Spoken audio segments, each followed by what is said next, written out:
فزادهم الله مرضا ولهم عذاب علیم بما كانوا یکذبون۔ ترجمہ سماعت فرمائیں فی قلوبہم مرض کا، کہ ان کے دلوں میں بیماری ہے، ان کے دلوں میں بیماری ہے تو اللہ تعالیٰ نے ان کی بیماری میں اور اضافہ کر دیا، اور ان کے لیے ان کے جھوٹ بولنے کی وجہ سے دردناک عذاب ہے۔ فی قلوبہم مرض سے مراد کہ ان کے دلوں میں بیماری ہے، تو کیسی بیماری ہے؟ سڑ گیا ہے، گل گیا ہے، کیا ہے، کون سی بیماری ہے؟ تو اس آیت میں قلبی مرض سے مراد منافقوں کی منافقیت ہے، منافقوں کی منافقیت، اور حضور صلی اللہ تعالی علیہ وسلم سے بغض کی بیماری ہے۔ معلوم ہوا کہ بدعقیدگی روحانی زندگی کے لیے تباہ کن ہے، نیز حضور علیہ السلام کی عظمت اور شان سے جلنے والا مریض القلب، یعنی وہ دل کی بیماری ہے۔ کیا ہے وہ دل کا بیمار ہو چکا ہے۔ اس کا خلاصہ سماعت فرمائے، جس طرح جسمانی امراض ہوتے ہیں، جسمانی بیماری جیسے ہوتی ہے، ہاتھ پیر میں درد ہونا، بخار ہونا، جسمانی بیماری جو دیکھنے میں آئے، ایک ہوتا ہے جسمانی بیماری، اسی طرح ایک ہوتا ہے باطنی بیماری۔ جسمانی بیماری ظاہری صحت تندرستی کے لیے نقصان دہ ہوتے ہیں، اور باطنی امراض بیماری وہ ہے ایمان اور روحانی زندگی کے لیے زہر قاتل ہے۔ ان باطنی امراض میں سب سے بدتر تو عقیدے کی خرابی کا مرض ہے، اور اس کے علاوہ تکبر، حسد، کینہ، ریاکاری وغیرہ بھی انتہائی بڑے مرض ہیں۔ ہر مسلمان کو چاہیے کہ باطنی امراض سے متعلق معلومات حاصل کرے اور اس سے نجات حاصل کرنے کے لیے کوشش کریں۔ اب باطنی امراض ہے تو اس کے لیے کتاب علامہ غزالی الرحمہ کی ہے احیاء العلوم، جلد نمبر ثانی کا مطالعہ کریں گے تو اس میں پوری وضاحت کے ساتھ آپ نے بیان فرمائی ہے۔ اسی طریقے سے اللہ فرماتا ہے فزادہم اللہ مرضا، تو اللہ نے ان کی بیماری میں اور اضافہ کر دیا۔ مفسرین نے اس اضافے کے متعلق اس اضافے کی مختلف صورتیں بیان کی ہیں، ان میں سے 3 صورتیں آپ ملاحظہ فرمائیں۔ پہلا کہ ریاست چھن جانے کی وجہ سے منافقوں کو بہت قلبی رنج پہنچا، اور وہ دن بدن حضور صلی اللہ تعالی علیہ وسلم کی ثابت قدمی اور غلبہ دیکھ کر حسد کی آگ میں جلنے لگے۔ تو جتنا نبی علیہ السلام کا غلبہ ہوتا گیا، آپ صلی اللہ تعالی علیہ وسلم اور لوگ میں مقبول ہوتے گئے، اتنے ہی اللہ تعالیٰ نے منافقوں کے رنج و غم میں اضافہ کر دیا۔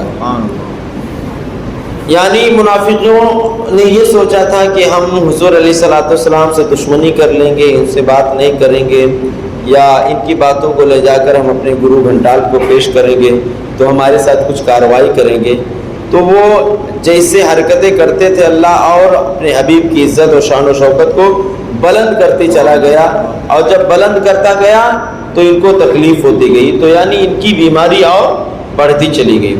دوسری بات یہ ہے کہ منافقوں کے دل کفر و بدعقیدگی اور نبی علیہ السلام سے عداوت و دشمنی سے بھرے ہوئے تھے۔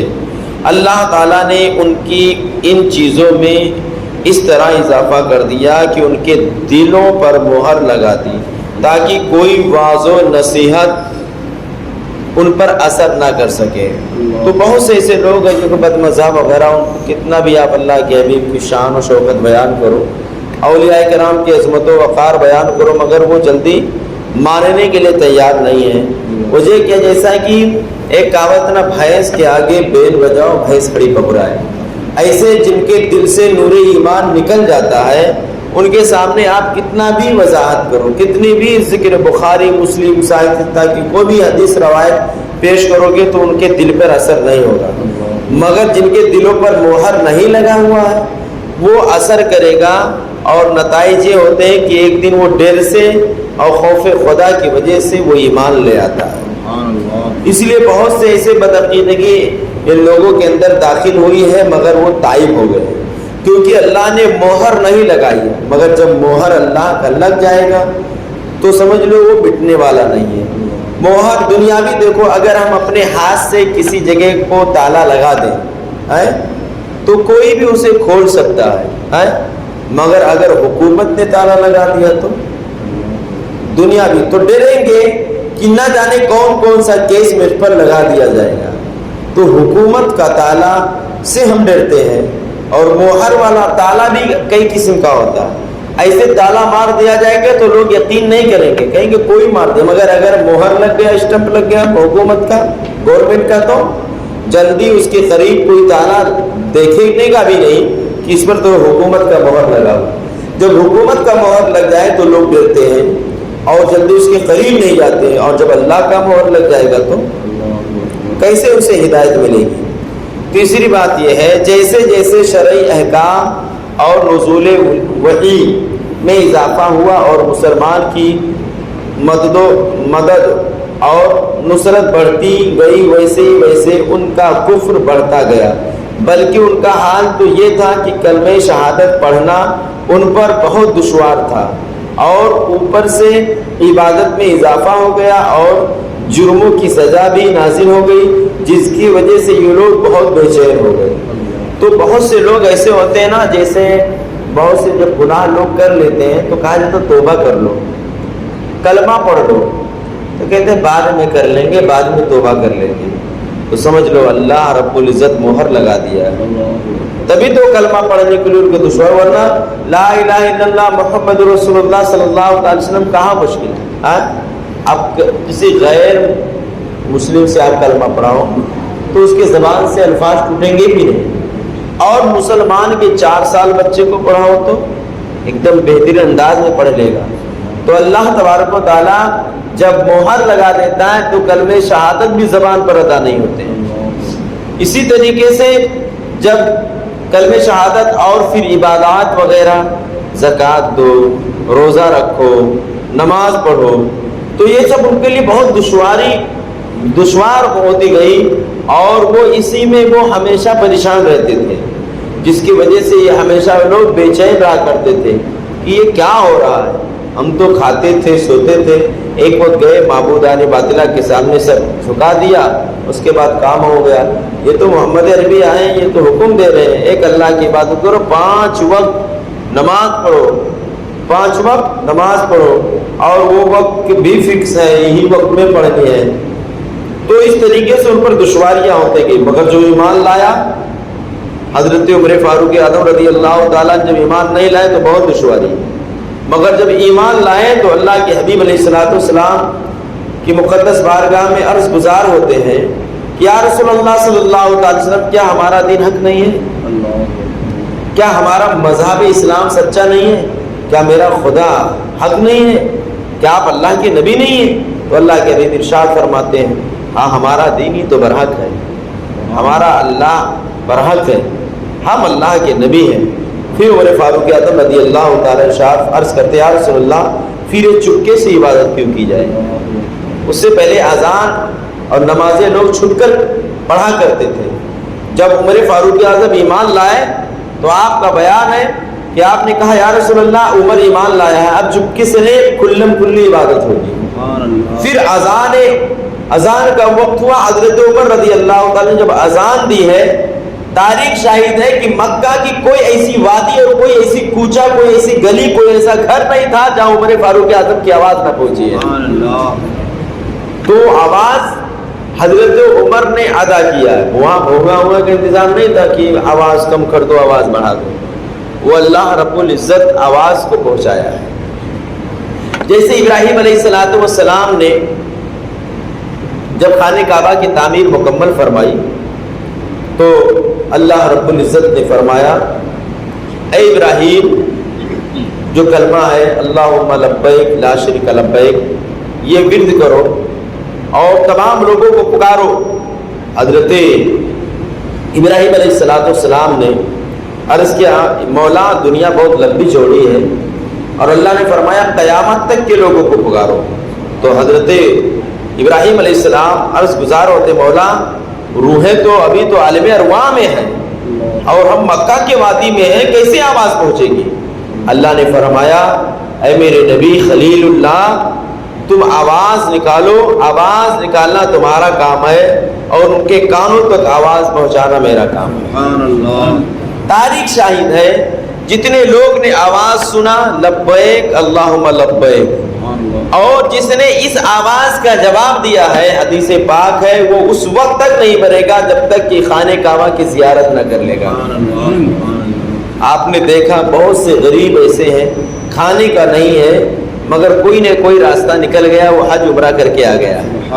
اور بہت سے ایسے کروڑ پتی لوگ موجود جنہیں توفیق نہیں ہوتی ہے, کہتے ہیں ابھی کر لیں گے ابھی کر لیں گے. اور ہندوستان کا تو معاملہ اتنا خراب ہے کہ یہاں نوجوان جو رہے گا عمرہ نہ کرنے جائے گا نہ حج کرنے جائے گا, جب 50 سال کی عمر تک پہنچے گا تب کہے گا لاؤ حج کر کے آ جاؤ.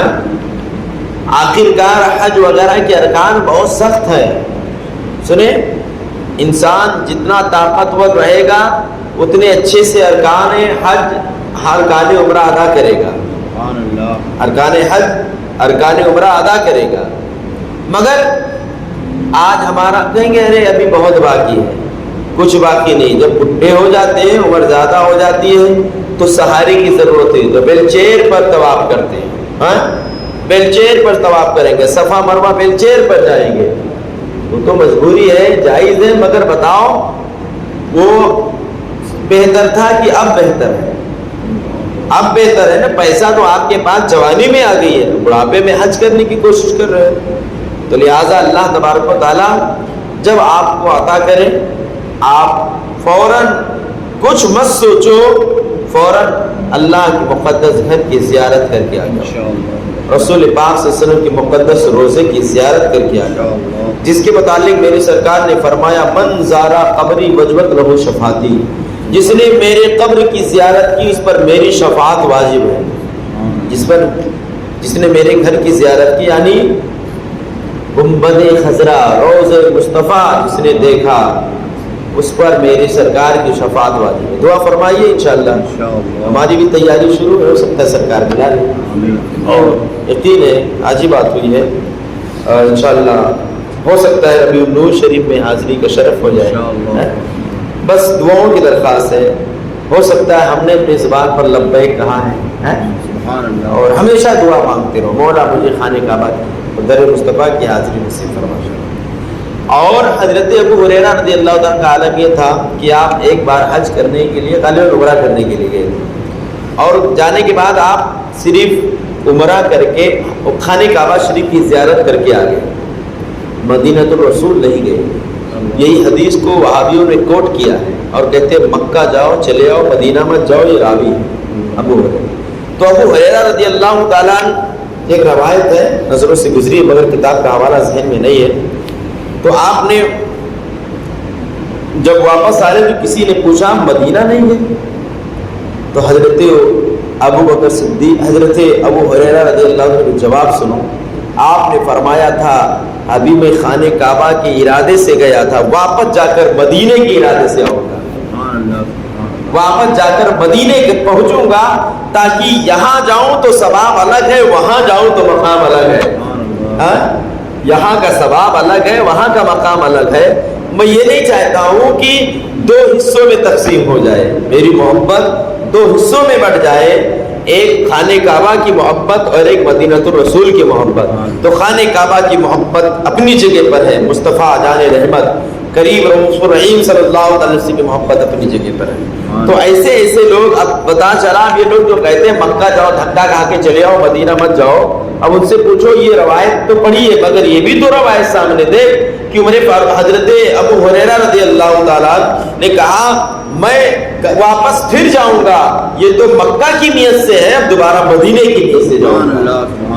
اور اسی وقت اسی لمحے میں آپ گئے تھے, نہ کہ 2 مہینہ 4 مہینہ بعد, اسی وقت آئے گھر سے پھر آپ نے سفر کا ارادہ کیا.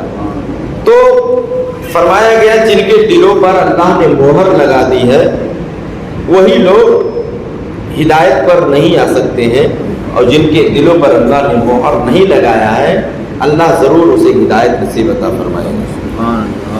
اب یہاں پر بات سنیے، وَلَهُمْ عَذَابٌ عَلِيمٌ بِمَا كَانُوا يَكْذِبُونَ، یعنی ان کے لیے ان کے جھوٹ بولنے کی وجہ سے دردناک عذاب ہے، یعنی اللہ تعالیٰ اور آخرت پر ایمان لانے کا دعویٰ، جھوٹا دعویٰ کرنے کی وجہ سے ان کے لیے جہنم کا دردناک عذاب ہے۔ وہ تو کہتے تھے اللہ کے حبیب کی بارگاہ میں تو ایمان لایا آخرت پر، ایمان لایا قرآن پر، ایمان لایا آپ پر، اللہ پر، مگر جب وہ اپنے ہمراہوں کے پاس پہنچتے تو کہتے میں تو مذاق کر رہا تھا، میں تو مذاق کر رہا تھا، میں کہاں ایمان لانے والا۔ وہ معاذ اللہ محمد ابن عبداللہ کے معاذ اللہ باتوں میں بہکاؤ میں ہم آ جائیں گے، ان کو تو ہم بیوقوف بنا کر آ گئے، ان کو تو ہم دھوکہ دے کر آ گئے۔ آخرکار سرکار کو سب پتا تھا، اگر سرکار کو نہ پتا ہوتا تو مسجد نبوی شریف سے منافقوں کو نہیں نکالتا، مسجد آئے فلا منافق نکل جا۔ سرکار نے فرمایا آج میں ایسے لوگوں کو مسجد سے نکالوں گا جو دعویٰ تو زبان سے کرتے ہیں ایمان اللہ پر اور مجھ پر اور اللہ کے تمام صفات و کمالات پر ایمان لاتے ہیں، مگر حقیقت میں وہ مومن نہیں ہے۔ تو ابو بکر صدیق، عمر فاروق اعظم، عثمان غنی، مولائے کائنات، دیگر صحابہ کے رونگٹے کھڑے تھے، کہیں ایسا نہ ہو کہ اللہ کے حبیب مجھے کہہ دیں۔ رونے لگے تمام صحابہ، مگر منافقین تو سمجھ رہے تھے کیسے پہچانے گے۔ تاریخ بتائی جاتی ہے، حدیث کے شرح میں بات لکھی ہوئی ہے کہ صحابہ کو جب اللہ کے حبیب نے نام لے کر پکارا کہ اس کو نکالو تو نہیں نکل رہے تھے، تو اس کو گھوسا مار مار کے نکالا گیا ہے، تاڑیاں پکڑ پکڑ کے اس کو مسجد نبوی شریف سے نکالی گئی۔ تو ان لوگوں نے ایک مسجد بنایا تھا جس کا نام مسجد جرار رکھا ہے، آج بھی وہ مسجد ہو۔ تو سرکار صلی اللہ علیہ وسلم سے فرمایا، انہوں نے کہا کہ یا رسول اللہ آپ چلیں ہمارے مسجد میں 2 رکعت نماز پڑھا دیں تاکہ مسجد کا شرف آپ کے قدموں سے اس کی شرفیت بلند ہو جائے۔ سرکار صلی اللہ علیہ وسلم فوراً وہاں جاتے ہیں اور حکم دیا صحابہ کو کہ اس مسجد کو جلا دو، کیوں اس سے فتنہ ہوگا۔ تو پتہ چلا اس کو جلایا۔ اب آج سعودی گورنمنٹ نے وہاں پر مسجد بنایا اور اس کا نام مسجد نور رکھا ہے۔ سنیں، اسی طریقے سے وہ جب سرکار صلی اللہ علیہ وسلم معراج شریف پہ تشریف لے گئے، جس درخت کے ٹہنی اور درخت کے شاخ پر جو جنتی براق تھا اس کو جب باندھا گیا تھا، روکا گیا تھا، تو وہ اتنا مہک رہا ہے۔ انشاءاللہ اللہ دعا فرمائیے کہ سب کو وہ زیارت کرا دیں۔ تو وہاں پر بھی لوگ زیارت کرنے نہیں دیتے۔ کسی نے پوچھا یہ تو مہک رہا، تو بولو اس پر ہم لوگ عطر ڈالتے ہیں، اس طریقے سے گمراہ کرتے ہیں، اور کہیں عطر نہیں، وہ تو خود مہک رہا ہے۔ نبی علیہ السلام اور جو براق پر سرکار صلی اللہ علیہ وسلم سوار ہوئے تھے، سرکار صلی اللہ علیہ وسلم نے جب براق پر سوار ہوا، وہ جنتی براق تھا، جسے سوار ہوئے تو سرکار صلی اللہ علیہ وسلم کو پسینہ نکلا اور پسینے کے چند قطرے زمین پر گرے تو اللہ تعالیٰ نے گلاب کا وضو فرمایا۔ اس لیے پہلے گلاب میں بہت مہک تھی، ایک گلاب اگر لاتے اگر مسجد میں رکھ دیتے پورا مسجد مہک جاتا۔ اس کے بعد جس براق پر سوار ہوئے سرکار، اس براق سے جو پسینہ سرکار صلی اللہ علیہ وسلم کی نبوت کو اٹھا کر، وہ نبوت کا پسینہ سرکار صلی اللہ علیہ وسلم کے جب زمین پر گرا تو گلاب کا وجود ہوا، اور جو براق سے پسینہ جو نکلا تھا صوفیہ فرماتے اس سے چمیلی کا وجود ہوا۔ سبحان اللہ، چمیلی گلاب۔ اس لیے چمیلی کی خوشبو کا معاملہ یہ تھا کہ اگر 2 پھول یہاں رکھ دیتے تو پورا گھر مسجد مہک جاتا۔ اگر دولہے کو گلاب کا صحرا پہنا دیا جاتا، چمیلی کا صحرا، تو جس گاڑی میں آتا گاڑیاں کئی دن مہکتی، مگر اب خوشبو نہیں ہے۔ کیوں معلوم ہے؟ بتا دوں، بتا دیتا ہوں۔ اس لیے کہ لوگ اس گلاب کو پوجا کرنے لگے، گلاب کو مورتیوں کے سامنے، اپنے معبودان باطلہ کے سامنے ڈالنے لگے، تو اللہ رب العزت نے اس گلاب کو صرف گلاب ہی بنایا، مگر جو اس سے خوشبو مصطفیٰ کی اس کو نکال دیا۔ ایسے ہی چمیلی کی خوشبو وہ بھی لوگ چڑھاوا چڑھانے لگے، اس کی بھی خوشبو۔ اسی طریقے سے مہندی جو عورتیں لگاتی ہیں، پہلے مہندی لگاتی تو پتہ چلتا تھا گھروں میں کہ ہاں آج مہندی لگائی گئی ہے، مگر آج ختم، اس لیے کہ اس کو غیر قوم نے استعمال کرنے لگے۔ پہلے وہ لوگ کلر استعمال کرتے تھے، 4-5 قسم کا لگا لیتی تھی، مگر آج وہ کلر کو دور کر دیا ہے، مہندی لگانے لگے۔ تو جو ہمارے نشانی کو، ہماری نشانیوں کو، ہمارے اسلاف کے طور طریقوں کو اگر وہ غلط لوگوں نے استعمال کیا ہے تو چیزیں باقی ہیں، مگر جو اس کا فیضان ہے وہ ختم ہو گیا ہے، جو اس کا طریقہ ہے وہ ختم ہو گیا ہے۔ تو پتہ چلا کہ اللہ نے ان کے دلوں پر مہر لگا دیا ہے، وہ تو صرف جھوٹ بولتے تھے کہ ایمان لایا، آخرکار ایمان نہیں لایا۔ اس آیت مبارکہ سے معلوم ہوا کہ جھوٹ بولنا کیا ہے؟ حرام ہے۔ کیا ہے؟ حرام ہے۔